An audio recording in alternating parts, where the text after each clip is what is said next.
Мен көрсетіп жүрген жаттығуларым спортсмендерге арналмаған.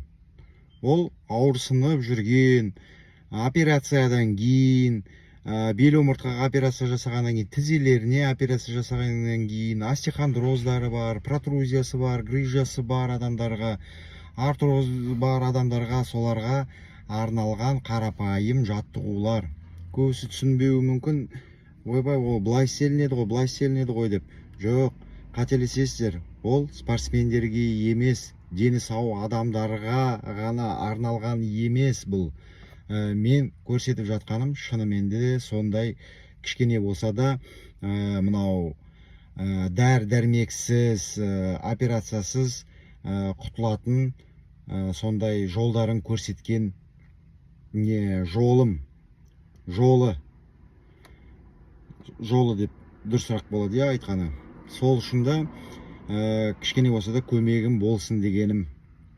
Бұл спортсмендерге арналмаған. Сол үшін да мынау бұлшық етті қатайту керек, жай ғана созбай дегені дұрыс айтасыздар. Қатайту керек, бірақ бірінші түсініп алу керек адамның физиологиясын. Ол ет қатайған кезде, білесіздер ғой, бір жағына қатаюы мүмкін, екеуі де қатаюы мүмкін. Спазм дейді ғой, сол кезде мынау жүйкеңізді қысып қалады. Ол сүйек қыспайды, бұлшық ет қысады. Сол үшін да бұлшық етті босату білуіңіз керек. Қалай босату керек екен, қалай созу керек екен.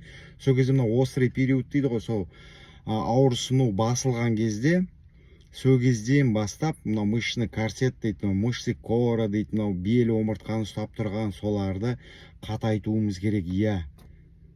Сол үшін осы жаттығулар соған арналған көбісі. Соны біріншіден түсініп алуыңыз керек. Бәріміздің де денсаулығымыз мықты болсын. Парақша қызық болса, біреулер ауырсынып жүрген адамдар болса, соларға таратыңыздар міндетті түрде. Лүпілдеріңізді аямаңыздар. Әлі алдыда біраз пайдалы кеңестер болады.